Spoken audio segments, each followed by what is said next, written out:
अभ्यासाची पुनर्मांडणी म्हणजे काय हे आज आपण पाहणार आहोत.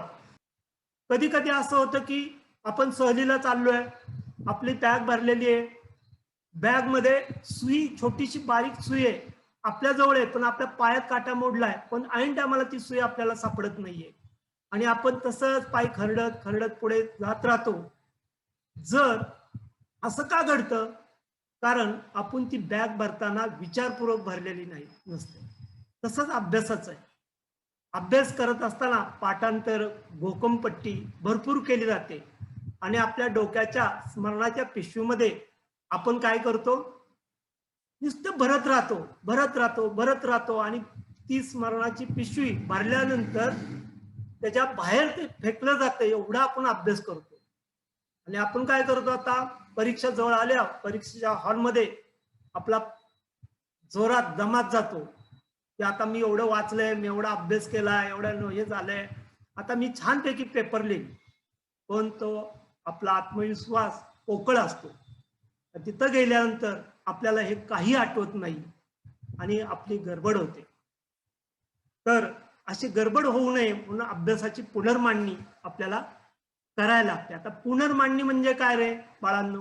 लेखन, हा, फ्लो चार्ट काढणे, बर, आपण जो अभ्यास केलाय त्याची रीतसर मुद्दे व्यवस्थित लिहिणे, बर. आता आपल्याला अभ्यासाची पुनर्मांडणी का करायला लागते हे आज आपण पाहणार आहोत. काय करता आपण? पाठ्यपुस्तकात तुम्ही आता अभ्यासाच्या पायऱ्या शिकला, हा सगळे. त्यानंतर आपण अभ्यास करत असताना बारकाईने वाचन करतो आणि वाचन करत असताना वर्गीकरण, त्याचं विश्लेषण, ही माहिती आपण वेळोवेळी करत असतो आणि त्याचं संकलन करून आपल्या स्वतःच्या शब्दामध्ये मांडण्याचं जे कौशल्य आहे त्याला आपण माहितीची पुनर्मांडणी असं म्हणतो. पण हे कशासाठी करायचं? माहितीची पुनर्मांडणी ही अभ्यासाचं नीट आकलन होण्यासाठी त्याचा उपयोग आपल्याला झाला पाहिजे. जी आता मी सांगितलेली गोष्ट प्रवासाची, जास्ती माहिती घेतो, वारंवार माहिती आपल्या, पण ती मोजक्या शब्दात आपल्याला मांडण्यासाठी ती आपल्याला उपयोगी येते, म्हणून आपल्याला ती पुनर्मांडणी करावी लागते. उजळणी करण्यासाठी सुद्धा आपल्याला ऐन टायमाला परीक्षा आहे किंवा परीक्षेला जायचं आहे, त्याच्या आधीच आपल्याला उजळणी करण्यासाठी अशी जर माहिती आपल्याकडे संकलित केलेली असेल तर ती माहिती आपण त्यावेळेस वाचून मोजक्या वेळेमध्ये, मोजक्या शब्दामध्ये जी माहिती आपल्याकडे असेल ती आपण वाचून परीक्षेला सामोरं जातो. त्यासाठी उजळणी करण्यासाठी ही माहिती आपल्याला नक्की उपयोगी असते. परीक्षेच्या काळात झटपट अभ्यास करण्यासाठी खूप, आता मला पुस्तक आहेत, गाईड आहे, आता हे नेमकं काय वाचावं, उद्या परीक्षा आहे, सलग पेपर आहेत आणि आता माझी गडबड होणार आहे, तर मला या परीक्षेच्या काळात झटपट ओझरत्या नजरेने जाता जाता सहज पाहता येईल अशा प्रकारे मला ते काही, जर मी अभ्यासाची पुनर्मांडणी केली असेल तर मला नक्कीच उपयोग त्याचा होणार आहे. काय होतं? हे सर्व जर केलं, आपण वेळेत केलं असेल तर आपल्याला आपल्या अभ्यासाचा ताण जाणवत नाही, आपल्या अभ्यासाचा आपल्याला आनंद मिळण्यासाठी अशी मांडणी आपल्याला करायला लागते. जर असं काहीच नसेल तर आपल्याला ताण येणार, आपण रात्रभर बसणार, पाठ 5ला उठवणार आई बाबा आपले, आपण अभ्यास करत बसणार, गोकमपट्टी करत बसणार. हे सर्व काही नसेल तर आपला गोंधळ होतो. हे गोंधळ टाळायचा असेल तर आपल्याला अभ्यासाची पुनर्मांडणी करावी लागेल आणि मग त्यातून आपल्याला नक्कीच आनंद मिळू शकेल. तर अभ्यासाची पुनर्मांडणी कशा प्रकारे करायची हे आपण पुढील भागात पाहणार आहोत. म्हणजे प्रकार पाहणार आहोत. विविध प्रकारचे तक्ते करणे. काय असतं, जेव्हा आपण सूक्ष्म वाचन धड्याचं करतो, बारीक बारीक एखाद्या गोष्टीचं मुद्दे काढत जातो, असे मुद्दे काढत असताना तक्ते तयार करायला पाहिजेत. ते तक्ते करत असताना ते चित्रमय कसे करता येतील, छोटे त्यातले मुद्दे, उपमुद्दे कसे मांडून आपल्याला तक्ता तयार करता येईल, तुलनात्मक करणारे तक्ते कसे तयार करता येतील, योग्य वेळी ती माहिती आपल्याला उपयोग होईल अशा प्रकारे तक्ता कसा करता येईल, आणि ते तक्ते आपण आपल्या घरातली जी अभ्यासाची खोली आहे आपली, त्या खोलीमध्ये जर आपण ते तक्ते लावले करून, तर आपल्याला जाता येता सहज नजर त्याच्यावर फिरले तर आपण जे काय पाठ केलंय, घोकमपट्टी न करता आपल्याला ते लक्षात राहण्यासाठी ते तक्ते नक्कीच उपयोग होतील. तर असे तक्ते आपल्याला नक्की काढायचा सराव असला पाहिजे, ते नेहमी काढता आले पाहिजेत. आणि मग धड्याचं बारीक बारीक आपण वाचन करत असतानाच असे तक्ते आपल्याला कशा प्रकारे काढता येतील याचाही विचार आपण केला पाहिजे. छोटी छोटी टिपणं काढायला लागतात आणि मग ते टिपणं आपल्याला बरोबर एखाद्या कागदाच्या समासामध्ये आपण बारकाने ते टिपणं नोंदून आपण बारीक बारीक त्याचे छोटे टिपण असेल, सविस्तर टिपण असेल, प्रश्नाच्या अनुषंगाने येणारी टिपण असतील, तर अशी टिपण आपल्याला काढण्याचा सराव पाहिजे. आपण पुढे पुढे क्रमाने गेल्यानंतर हे सगळं आपण पाहणार आहोत. सार शब्द व मुद्दे.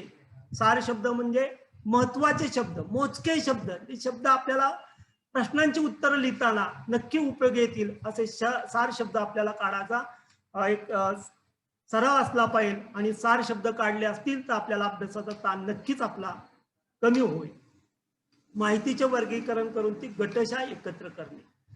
आता छोटी छोटी माहिती जर आपण गटांनी व्याख्या, टिपण वगैरे आपण कारणे द्या, उपयोग, त्याचे गुणधर्म, अशा प्रकारे आपण ते पुढे सविस्तर पाहणार आहोत. असे माहितीचे पुनर्मांडणीचे 4 प्रकार आहेत. त्यापैकी पहिला प्रकार आज आपण पाहणार आहोत. विविध प्रकारचे तक्ते करत असताना तक्त्याचे प्रकार आपण समजून घेणार आहोत. ओघ तक्ता. आता यात काय होतं, काय घटना, कालक्रम, व्यक्तिनामे, ओघाने येणारे असे जे आपण तक्ते तयार करायला लागतात. ओघाने येणारा तक्ता म्हणजे एखाद्या शहाजी राजे त्यांच्या मुलाचं नाव असं वंशावळी जेव्हा आपण लिहित जातो तेव्हा ओघाने येतं. ओघाने येणारा असतं, त्याला ओघ तक्ता असे म्हणतात. असे ओघ तक्ता आपल्याला तयार करायला लागतील आणि ओघ तक्त्याच्या आधारे बारीक बारीक माहिती आपण संकलित करून आपण परीक्षेच्या वेळेस वापरू शकतो. तक्त्याचा दुसरा प्रकार आहे वर्गीकरण तक्ता. काय असतं, वनस्पतींचे वर्गीकरण, त्याचे वैशिष्ट्ये, त्याची उदाहरणे आपल्या लक्षात राहत नाही तेव्हा आपण पाठ करत बसतो. तर असे काहीतरी वर्गीकरण करणारे तक्ते आपल्याकडे असतील तर आपण बारकाईने त्याचं अभ्यासासाठी उपयोगी आणू शकतो.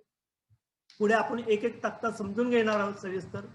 तुलनात्मक तक्ता आहे, वेन तक्ता आहे आणि आकृतीभोवतीचा तक्ता. असे 5 प्रकार तक्त्यांचे आहेत.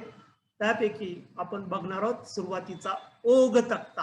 आता ओघ तक्त्यात जर घटनाक्रम, कालक्रम हे जर व्यवस्थित आपण लिहिले तर काय होतं, हा ओघाने एक एक एक एक पायरीने आपण लिहित गेलो तर कधी होतं काय, एक पायरी जर चुकली आपली तर पुढची स्टेप चुकते. तर त्यातला दुवा कुठेही निसटता कामा नाही, कारण पाठ करताना आपला गोंधळ होतो. एक पायरी पुढच्या पायरीवरती अवलंबून असते.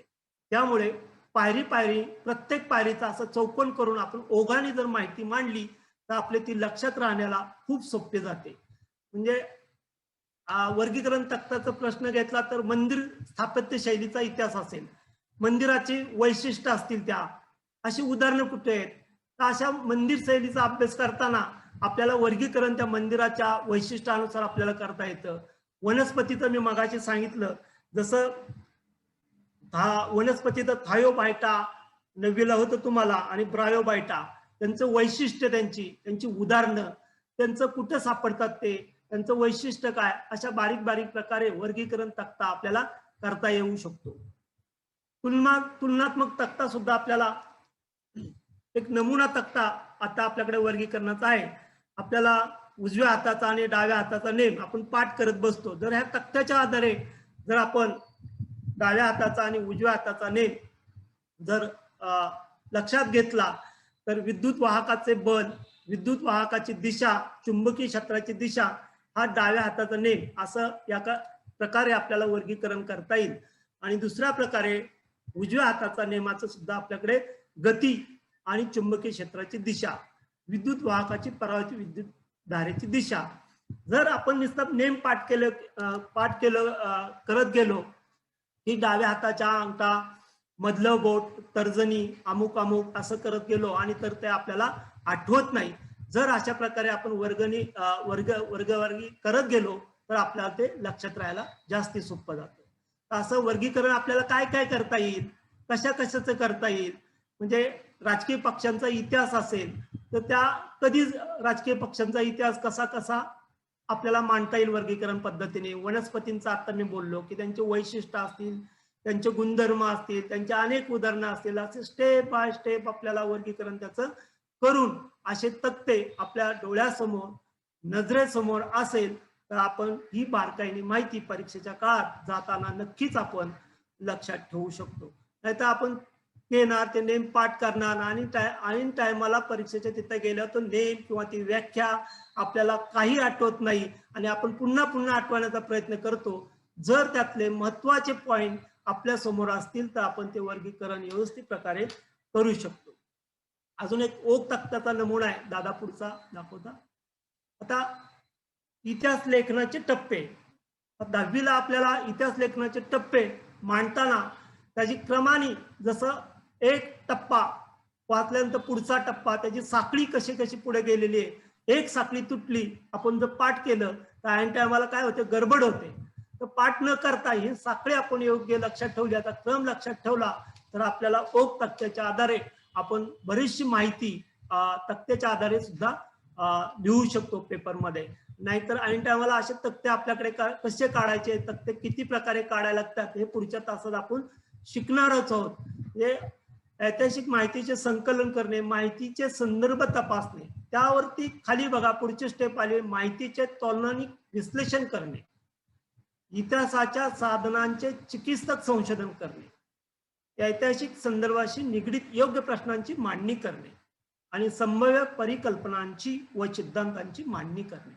असं एक ओघाने एक बाय स्टेप तो ओघाने गुंपलेला तक्ता आपल्याला तयार करता आले पाहिजे. असे तक्ते कुठं कुठं करता येतील, इतिहासात करता येतील, भूगोलात करता येतील, विज्ञानामध्ये करता येतील. असे ओघ तक्ते आपल्याला केले तर परीक्षेच्या काळात आपल्याला होणारा ताण नक्कीच कमी होऊ शकेल. भारत आणि ब्राझील या देशाची आपल्याला तुलना करायची असेल तर तुलना करण्यासाठी काय साम्य, त्यातलं काय त्यात दोन्ही आणि फरक काय याचा विचार आपल्याला करायला पाहिजे. भारताची जनसंख्या अनुसार 2011 साली त्यांनी किती कोटी लोकसंख्या म्हटलेली आहे, 121 कोटी म्हटलेल्या आहे, तर त्या मुद्दा आपल्याकडे पाहिजे.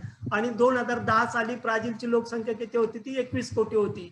आणि लोकसंख्येच्या दृष्टीने भारताचा जगात 2रा क्रमांक आहे आणि ब्राझीलचा 5वा क्रमांक आहे. आणि मग असं बरोबर घनतेची तुलना करता आली पाहिजे. दोन्ही देशांची घनता कशी होती, 17% घनता इकडे, 2.78%.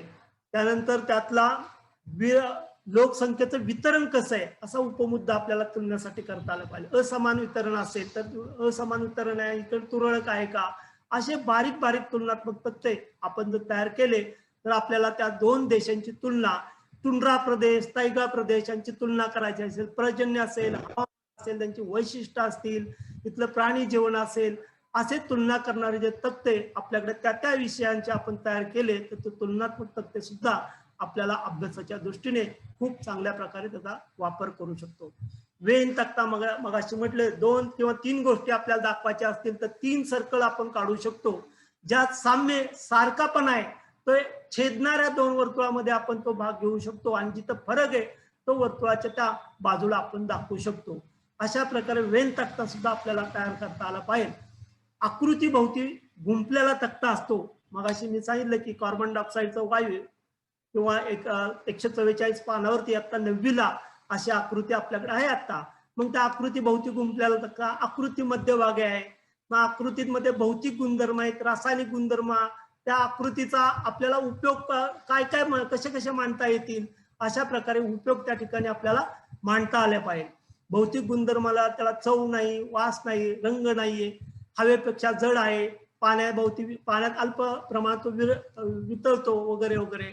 रासायनिक गुणधर्म त्याचे आपल्याला लिहिता आले पाहिजेत, उपयोग त्याचे लिहिता आले पाहिजेत. खाण्याचा सोडा म्हणून आपण कार्बन डायऑक्साईड, धुण्याचा सोडा असे अशा प्रकारे त्या आकृती भोवती जे जे आवश्यक माहिती आहे ते आपल्याला त्या ठिकाणी करता आले पाहिजे. अशा आकृत्या किती आहेत, इतिहासात किती आलेल्या आहेत, परीक्षेला यापूर्वी किती आलेले आहेत, अशा आकृत्या व्हेरी एमपी करून आपण त्याच्या भोवती आकृती भोवती गुंपलेला तक्ता आणि जास्तीत जास्त माहिती पाठ न करता आकृतीच्या साहाय्याने आपल्याला नक्कीच परीक्षेला उपयोगी होऊ शकेल असा आकृती भोवती गुंपलेला तक्ता.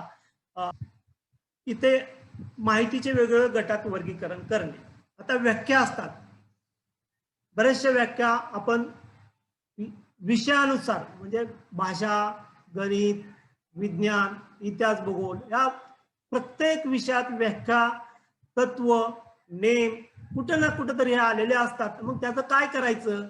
बऱ्याच वेळा मग आम्ही गाईड शोधत बसतो, अपेक्षित प्रश्न संच त्यातले पाठ करत बसतो. पण मला हे जर स्वतःची वही तयार करता आली आणि परीक्षेच्या काळात मी ह्याचा वर्गीकरण केलं की बस इतिहासाच्या या सगळ्या व्याख्या या क्रमाने फक्त आता इतिहासाचीच व्याख्या वाचणार आहे. मी इतिहासातल्याच व्याख्या फक्त लक्षात ठेवणार आहे. इतिहासातल्या व्याख्यांचं मला एक असा पंच तयार करून ठेवता आला पाहिजे. तत्व विज्ञानातलं काय काय तत्व आलेत, काय काय नेम आलेत याचं बारकाईने मला तिथे करून ठेवता आलं. ग्राफाईटचे गुणधर्म असतील, कार्बनचे गुणधर्म असतील, त्याचे उपयोग असतील, असे बारीक बारीक मुद्दे आम्हाला सुद्धा याचं वर्गीकरण करून ठेवता आलं पाहिजे. एकके विज्ञानामध्ये एकके असतात, जूल पद्धती वगैरे, न्यूटनच्या नियमाचे असतील, अनेक ते एकके तुम्हाला छोटे छोटे असे एककांचा एक संग्रह करून सलग असे तुम्हाला त्या विज्ञान विषयात येणारे एकत्र करून ठेवता येतील. फरक स्पष्ट करा असं बऱ्याच प्रश्न असतो. मंदिर शैलीच्या अभ्यासात काही असेल, चित्र भजनाचे प्रकार इतिहासात, तर असे फरक स्पष्ट करा. उपाय असतील, उपायांचे काही आपल्याला आले असतील त्यानुसार आपण संग्रह करून ठेवू शकतो. सूत्र असतील म्हणजे 10वीला आपल्याला त्रिज्या, व्यास वगैरे हे सगळं तुम्ही वर्तुळाभोवती येणारे प्रश्नांच्यासाठी जे जे तुम्हाला सूत्र असतील, परिमितीचं सूत्र असेल, क्षेत्रफळाचं सूत्र असेल, हे सूत्र अशी गणितातली सूत्र सगळी तुम्ही एकत्रित करून ठेवली तर गणिताचा पेपर द्यायला तुम्हाला नक्कीच त्याचा फायदा होतो. अशी बारीक बारीक सूत्र काय काय गणितात आलेले आहेत याची पूर्ण प्रकरण एक ते शेवटचं प्रकरण पण कुठं कुठं सूत्र लागणार आहेत. साइन थिटा, कॉस थिटा आमच्या काळात होतं, लसावी, मसावी, आम्ही ते पाठ करायचं. लहतम म्हणजे काय, लघुतम लसावी आणि महत्तम लसावी म्हणजे काय, त्याचं शॉर्ट मध्ये अशी बारीक बारीक सगळे आम्ही सूत्र तयार करून टाकतो. क्षेत्रफळाचं असेल, आयत्याचं असेल, परिमितीचा असेल, समभुज चौकोन असेल, समभुज त्रिकोण असेल, सगळ्यांची सूत्र जर असतील तर आपल्याला गणिताच्या पेपरमध्ये किंवा वर्गमूळ काढा, घनमूळ काढा, हे बारीक बारीक बारीक आपल्याला आपण जर सूत्र आपल्याकडे असतील तर त्या उदाहरणं सोडवायला नक्कीच आपल्याला गणितासाठी त्याचा उपयोग होतो. काही आकृत्या आपल्याला काढायला लागतात. त्या आकृत्या आपण वेगवेगळ्या आकृत्यांचं गट केले की आकृती येणारे, ह्या आकृतीचा प्रकार आहे, या आकृतीला नावं आहेत, नावं कुठल्या क्रमाने द्यायची आहेत. आकृती सुंदर काढली जाते पण ऐन टायमाला परीक्षेत काय होतं, नावं द्यायचं विसरतो आम्ही. इतका गोंधळ होतो की आकृती सुंदर काढली पण नावं कुठल्या भागाला काय नाव द्यायचंय हे आमच्या लक्षात येत नाही. तर आकृती ही मध्यभागी असली पाहिजे आणि तिला बाजूनी नावं देताना बाण दाखवून व्यवस्थित तुम्ही जर नावं दिली तर तुम्हाला ती आकृती तुमच्या जाता येता डोळ्यासमोर राहते आणि कुठल्या भागाला काय नावे हे तुमच्या लक्षात राहते. म्हणजे विद्युत गटांचं किंवा विद्युत धारेचं काय प्रश्न असेल तर विज्ञानातल्या आल्या असतील आकृत्या, वेगवेगळ्या कार्बन डायऑक्साईड वायूच्या आकृत्या असेल तर त्या आकृतीला नावं दिली की त्याचा भौतिक गुणधर्म काय, त्याचे रासायनिक गुणधर्म काय, त्याचा उपयोग कुठं कुठं होतो, असे बारीक बारीक तुम्हाला त्याचं संकलन करून ठेवायला निश्चित या गटाची वर्गीकरण माहितीमध्ये उपयोग होतो. काही प्रयोग असतात, त्या प्रयोगांचं वर्णन लिहायला लागतं. ते प्रयोग आपण कुठल्या प्रकारचे प्रयोग आपल्याला आहेत त्या प्रयोगांची यादी करायला लागते. काही कारणं असतात, भौगोलिक कारणे, विज्ञानातली कारणे, बरोबर. अशी कारणं आपल्याला उदाहरणार्थ वर्गामध्ये प्रतिध्वनीचा निर्माण होऊ शकत नाही, असं का निर्माण होऊ शकत नाही, त्या संदर्भाचे काय कारणं असतील, अशी वेगवेगळी शास्त्रीय कारणं किती आहेत विज्ञानामध्ये आलेली. ती कारणांची फक्त कारणे लिहा, शास्त्रीय कारणे लिहा. सगळी कारणं लिहून काढली की ऐन टाइमला परीक्षेत कुठलंही शास्त्रीय कारण आलं तर त्याला माझं अभ्यासाचं ह्या बुक मधून मी ते नजर फिरवलेले वाचन केलेले आणि ते मला लिहिता येईल म्हणून अशी कारणे आपल्याकडे लिहिलेली असली पाहिजे. परिणाम असतील काय, पूर्वी आम्हाला युद्धाचे दुसरं महायुद्धाचे परिणाम लिहा असे प्रश्न असायचे. आम्ही ते बारीक बारीक त्याचे परिणाम लिहून ठेवायचो. पहिल्या महायुद्धाचे परिणाम लिहा. तर आता हे परिणाम तुम्हाला इतिहास किंवा भूगोला काही विषयामध्ये असे परिणाम असतील तर त्यांचे तुम्ही लिहून ठेवा. व्यक्ती नामे असतात, बऱ्याच वेळा व्यक्तींची नामे, इतिहासातील व्यक्तींची नामं आपल्याला आठवत नाहीत. की भारुड कुणी लिहिलं, संत एकनाथांचं नाव भारुडासाठी असेल, संत नामदेवांचं काम असेल इतिहासामध्ये, शिवाजी महाराज किंवा इतर सगळ्या अशी व्यक्तिनामे त्या त्या इतिहासाला अनुसरून येतात, तेव्हा ती व्यक्तिनामे आणि त्यांचं कार्य असं सुद्धा आपल्याला त्याची नोंद आपल्याकडे असली पाहिजे. त्याशिवाय आपण ती व्यक्ती आणि त्याला त्या घटना किंवा त्या व्यक्तीचा काय पराक्रम असेल तर त्याविषयी आपल्याला जर बारीक नोंद असेल तर आपल्याला ती व्यक्ती आपोआप आठवते. घटना असतात काही विज्ञानामध्ये, अशी घटना घडण्यामागचं कारण काय, भौगोलिक कारणाचं चंद्र आणि सूर्यग्रहण घडण्यामागे काय काय घटना आहे, काय असेल, असे बारीक बारीक उदाहरणं आपल्याकडे, अशा घटना आपण त्या नोंद करून ठेवल्या तर आपल्याला त्याचा जास्ती त्रास होत नाही. रासायनिक अभिक्रिया असतील, अशा सर्व गोष्टी जर आपण एक वही केली, एक नोट्स बुक तयार केली आणि आपला हस्ताक्षर लेखन कौशल्य सुद्धा सुधारू शकेल. जर आपण हे लिहिलं तर ऐन टायमाला काय होतं, बरेच जण अपेक्षित संच विकत घेतात, कुणीतरी बाजारात आलेले संच विकत घेतात आणि ते पाठ करतात.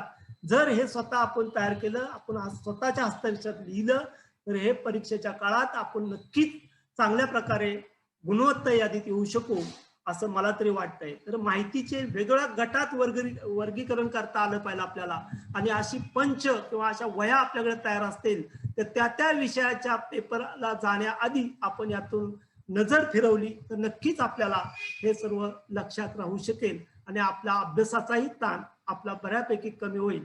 तर ही माहितीचे वेगवेगळ्या गटाची वर्गीकरण केलंय ते विषयानुसार आपण जरूर करा. पुढचा मुद्दा पाहूया दादा. आता बऱ्याच वेळा काय होतं, टिपणं सुद्धा काढणे हा एक प्रकार आहे. काय होतंय, एखाद्या म्हणजे महत्वाचा भाग लक्षात राहण्यासाठी आपण वेगळं नोंदवून ठेवतो. मगाशीच मी बोललो होतो, महत्वाच्या गोष्टी लक्षात ठेवणे म्हणजे टिपण काढण्याचं कौशल्य. सविस्तर टिपण असतं, त्यात मुद्दे असतात, उपमुद्दे असतात. उदाहरणार्थ कानाचं आपण म्हणलं की मध्य कर्ण, अंतर कर्ण, बाह्य कर्ण. आता हे सविस्तर टिपण म्हणजे मध्य कर्ण म्हणजे काय, अंतर कर्ण म्हणजे काय, त्यातला बारीक बारीक बारीक आपण पूर्ण सविस्तर टिपण लिहितो. पण छोट्या टिपणात आम्हाला फक्त कानाचे 3 भाग आहेत, मध्य कर्ण, अंतर कर्ण, असे 1-2 वाक्यात आपण त्यातलं महत्वाचे भाग, त्याचा पडदा कुठल्या ठिकाणी कसा आवाज येतो, कुठल्या भागात, असं बारीक टिपण त्याचं आपल्याला काढता आलं पाहिजे. काय होतं, पूर्वी आम्ही इंद्रधनुष्याचे 7 रंग सांगा तर आम्हाला ते गडबड व्हायची. मग ताना ही पी ना जाता ना असं वगैरे आम्ही ते लक्षात ठेवायचं, किंवा एक वचन अनेक वचन पाठ करताना सुद्धा नेहमी गडबड व्हायची. तृतीय पुरुष एक वचन म्हणजे त्रि उ एक व असं आम्ही लक्षात शॉर्ट मध्ये ठेवायचं. मग ते लक्षात राहायचं की ते नेम असतील, व्याकरणाचे नेम असतील, किंवा हे बारीक बारीक असं छोटं टिपण जर आपण काढलं असेल तर आपल्याला ते लक्षात ठेवणे जास्ती फायद्याचं असते. काही वेळेस आपण लोकसंख्येची तुलना 2 करायची असेल किंवा लोकसंख्येची घनता, तर लोकसंख्येची घनता म्हटल्यानंतर त्यातलं बारीक मुद्दे काय, घनता कशी आहे त्या देशाची, ब्राझील आणि भारताची तुलना करायची असेल किंवा त्यातले काही तुम्हाला उपमुद्दे लिहायचे असतील तर बारीक बारीक मुद्दे तुम्ही लिहिलेले असले. काही प्रश्नाच्या अनुषंगाने तुम्हाला टिपण काढायला लागतं. खूप मोठा प्रश्न असतो आणि त्याचं उत्तर लिहिणे त्यावेळेस आपल्याला आठवत नाही, आपण पाठ केलेला असतो, पण त्यातले ठराविक मुद्दे जर आपल्याकडे असतील तर त्या प्रश्नाला आपण त्या टिपणाच्या आधारे त्या प्रश्नाचं उत्तर योग्य प्रकारे लिहू शकतो. हे टिपण काढण्याचं कौशल्य सुद्धा आपल्याला असलं पाहिजे. आणि ते छोटं सविस्तर टिपणाकडून छोट्या टिपणाकडून आपण ते पुन्हा पुन्हा जाता येता मला ते आठवतंय का नाही आणि ते मला लिहिता येतंय का नाही, त्या टिपणाच्या आधारे मला एखादं छोटं टिपण आहे, छोट्या टिपणाच्या आधारे मला सविस्तर टिपण लिहिता येतंय का नाही असाही प्रयत्न आपण केला पाहिजे. तर ते टिपणं काढण्याचा उपयोग आपल्याला नक्की होईल. तर आपला सर्वात भाग सार शब्द काढणे. जेव्हा आपण धड्याचं वाचन करतो किंवा एखाद्या प्रश्नाचं उत्तर वाचत असतो तेव्हा त्या उत्तरातील सार शब्द आपण बारकाईने, महत्वाचे सार शब्द आपण लक्षात ठेवायचे आणि त्या खाली रेषा मारून ठेवायची. कारण असे सार शब्द आपल्याला उत्तर लिहिताना जास्त उपयोगी येतात. सार शब्दामध्ये उत्तर पुन्हा लिहून काढता आलं पाहिजे. जसं सार शब्द लिहिल्या पण ते सार शब्द आपल्या डोळ्यासमोर घेऊन आपल्याला पूर्ण उत्तर लिहिता येतंय का असाही आपण प्रयत्न केला पाहिजे. सार शब्द वापरून त्याद्वारे स्वतःच्या भाषेत उत्तर लिहिता यायला पाहिजे आणि पाठांतर करताना सार शब्दांचा आधार घेता आला पाहिजे. असे सार शब्द करताना 4 मुद्दे जर आपण लक्षात ठेवले तर किती 10-15 वाक्याचं उत्तर असेल तरी आपण चांगल्या प्रकारे छाती ठोकपणे आपण ते उत्तर बरोबर लिहू शकतो. आता आपल्याला 10वीला असा प्रश्न आहे, गिरिजा कीर यांच्या कथेचे वैशिष्ट्य लिहा. आता त्या कथेचे वैशिष्ट्य लिहा गिरिजा कीर. आता ते उत्तर मुलं काय पाठ करतात, पण असं उत्तर पाठ करण्याऐवजी आपण त्यातले महत्वाचे सार शब्द जर काढले तर आपल्या काही शब्द आपण हे करून स्वतःची भाषेत मांडणी करून त्या प्रश्नाचं उत्तर लिहू शकतो. आता कथेचं आपल्याला वर्णन किंवा वैशिष्ट्य लिहायचंय तर काय आपण सार शब्द काढता आले पाहिजेत. एक नमुना म्हणून मी सार शब्द या ठिकाणी काढलेले आहेत. सार शब्द काढणे, गिरिजा कीर यांच्या कथेचे वैशिष्ट्य स्पष्ट करा असा प्रश्न होता.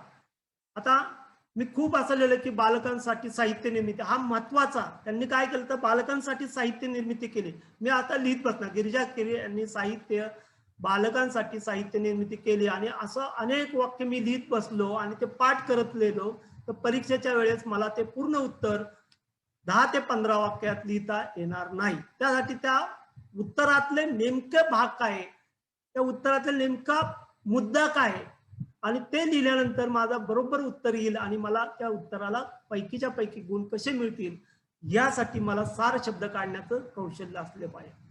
बालकांसाठी साहित्य निर्मिती महत्वाचा मुद्दा त्यातला. 9 ते 12 वर्गासाठी त्यांनी बालनाट्य लिहिली. साध्या सोप्या जोड अक्षराविरहित बालनाट्यांचं त्यांचा लेखन होतं. हे सर्वात वैशिष्ट्य त्यांच्या नाटकाचं होतं. वास्तवावर आधारित बालनाट्य त्यांनी लिहिली. भावविश्व व गरजा लक्षात घेऊन त्यांनी नाट्य लिहिली.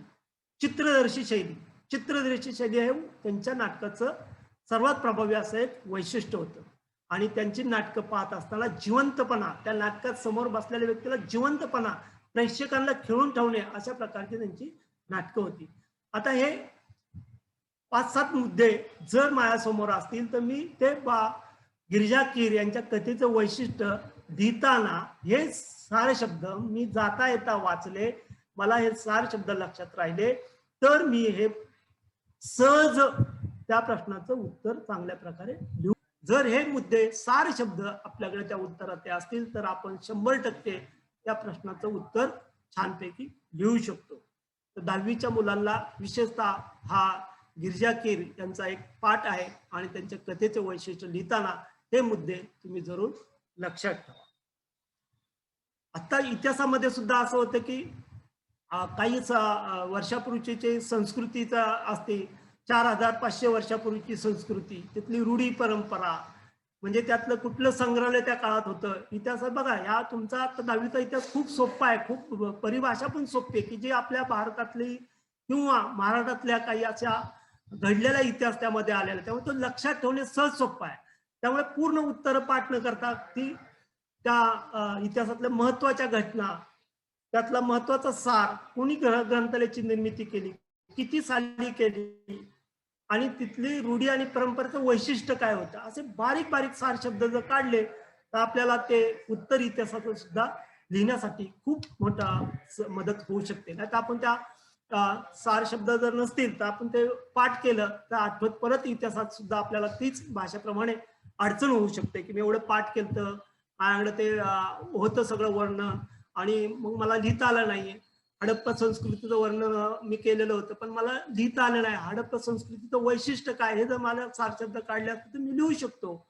तर माझ्याकडे असे सार शब्द ची संकलित केलेली एक डायरी असली पाहिजे आणि त्या दृष्टीने मी जाता जाता परीक्षेला असे सार शब्द वाचून गेलं तर मला इतिहास, विज्ञान सगळ्या विषयांचे असे प्रश्नांची उत्तरं लिहिताना काही ताण जाणवणार नाही आणि मी ते प्रश्नांची उत्तरं लिहू शकेल. तर हे सार शब्द काढायचं एक नमुना म्हणून आता या ठिकाणी दिलेला आहे आणि जे सार शब्द आहेत, कीवर्ड्स आहेत, ते तुम्ही लिहून काढा आणि मला सांगायचे.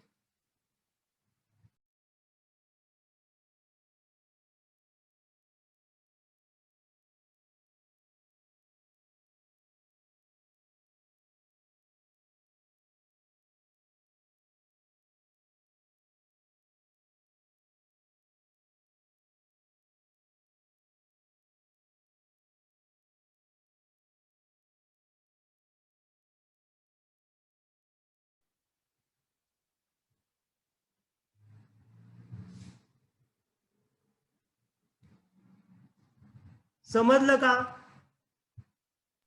हो समजलं. हो समजलं. समजलं. आता तुम्ही नक्की काढताल काय काय माहितीचे वर्गीकरण कुठल्या गटात करताल? उदाहरणे, उपयोग, टिपा लिहा, फरक स्पष्ट करा. नक्की असणार तुमच्याकडे तक्ते तक्ते. करणार ना तुम्ही हे सगळं? का अपेक्षित नवनीत विकत घेणार बाजारातून? काय करणार? स्वतःच्या सगळं नोट्स करणार. काढणार. स्वतःची माहिती तुम्ही स्वतः हे करणार आणि त्याचा तुम्हाला उपयोग होणार. बर बर, छान छान छान. म्हणजे आता तुम्हाला अभ्यासाची सवयी, अभ्यासाच्या उद्दिष्ट हे सगळं, आणि आज अभ्यासाची पुनर्मांडणी. आता ह्या तुमच्या अभ्यासाला खरी सुरुवात झाली आता असं वाटायला लागलंय. आणि आता आपल्या सत्रात तुम्हाला काही प्रश्न नसतील तर आपण थांबूया.